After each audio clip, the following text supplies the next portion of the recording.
2026년 하반기 퇴직연금과 ISA를 어떻게 나눠 담아야 할까요? 금리와 인플레이션 대응, 생애주기 글라이드 패스, 그리고 DC와 IRP, 연금저축, ISA 세 계좌를 아우르는 설계를 정리했습니다. 위험자산 70% 한도를 반영하고 18 종목 게이트와 생애 몬테카를로 8천 경로로 검증한 결과입니다. 먼저 한 장 요약입니다.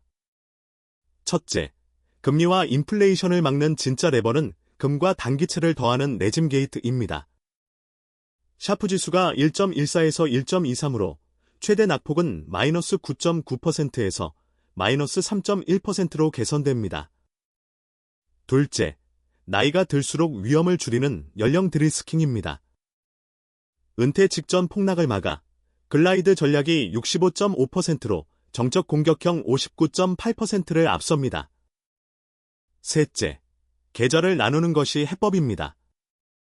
70% 한도로 젊은 시절 고성장이 막히면 한도가 없는 연금저축으로 보완합니다.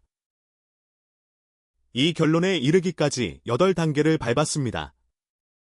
엔진의 70% 한도를 코드로 심고 기본 성과를 백테스트한 뒤 금리 민감도를 진단해 구조적 취약점을 찾았습니다. 이어 해지를 검증하고 강건성을 부트스트랩과 100여 개 파라미터로 확인하고 연령별 글라이드 패스와 생애 몬테카를로를 돌려 마지막에 한국형 결론을 도출했습니다. 검증에 쓴 유니버스는 8종목입니다. 미국 S&P 500과 코덱스 200, 미국 배당 다우존스가 위험자산의 핵심 성장을 막고 금 현물이 인플레이션과 위기 해지를 담당합니다. 리츠가 부동산 인컴을, 단기 채권과 국채 혼합, 그리고 국내 물가채가 안전판 역할을 합니다. 데이터는 KS 월봉 수정 주가로 스냅샷을 고정해 언제든 그대로 재현됩니다. 연금저축은 한도가 없어 생애주기 원칙을 그대로 담을 수 있습니다. 젊을수록 주식과 금, 리츠 같은 위험자산 비중이 높고 은퇴에 가까울수록 단기채와 채권혼합 같은 안전자산이 커집니다. 금은 전 연령에 걸쳐 인플레이션과 위기 해지로 상시 유지되고 국내 물가채는 안전자산이 커지는 40대 이후에만 소액 편입합니다. 슬리브 안의 종목은 멀티팩터가 분기마다 동적으로 선택합니다. 세 계좌를 겹쳐보면 차이가 분명합니다. 핵심 해지, 즉 금과 단기채 레짐 게이트는 세 계좌가 모두 동일합니다. 다른 것은 위험을 줄여가는 기울기와 인출 시점뿐입니다. DC와 IRP는 70% 한도로 20대부터 50대까지 평탄하게 유지되고 ISA는 만기 자금 성격이라 가파르게 내려가대 은퇴 시점에도 80%를 유지합니다. 다만 ISA 비중은 아직 백테스트 전 설계안입니다.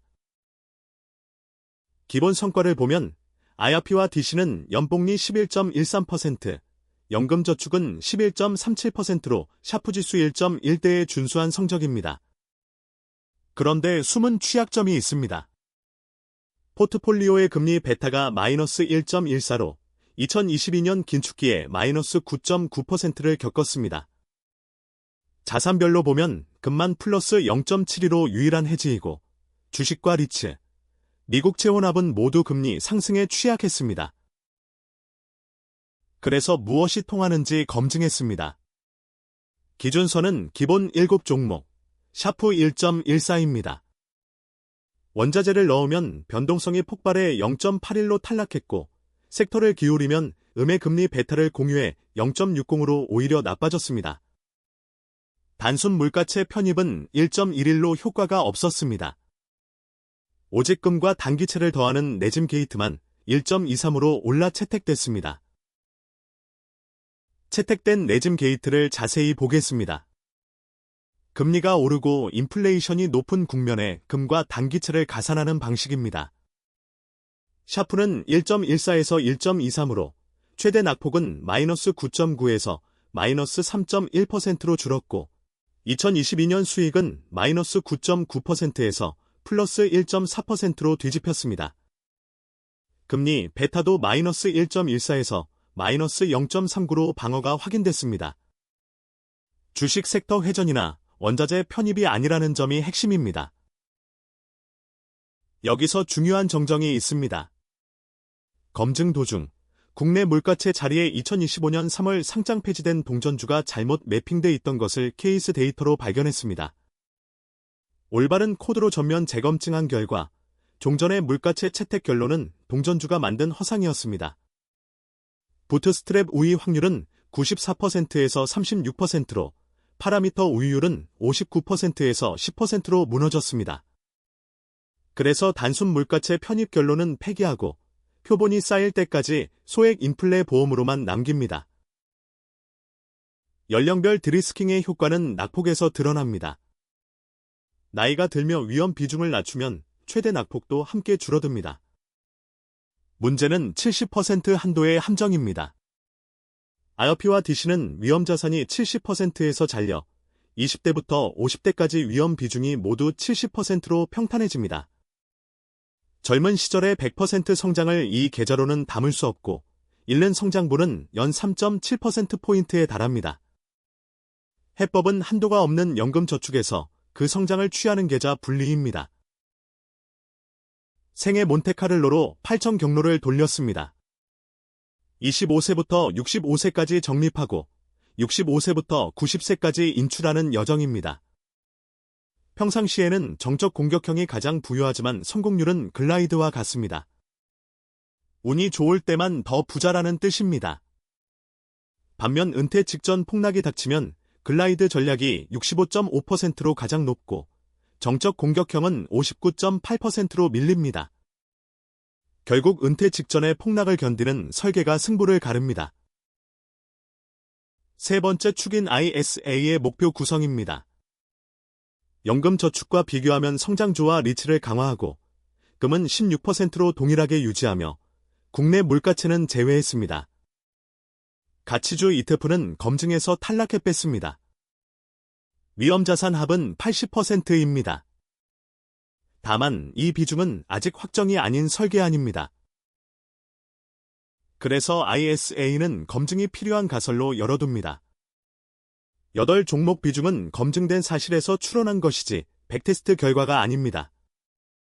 리츠 12%도 비과세와 인컴 궁합으로 키웠지만 금리 베타가 마이너스 0.98로 금리 상승에 취약해 별도 강건성 검증이 필요합니다. 연금 계좌에서 통한 레짐 게이트가 ISA의 짧은 만기 구간에서도 작동하는지도 다시 확인해야 합니다. 원칙은 하나입니다.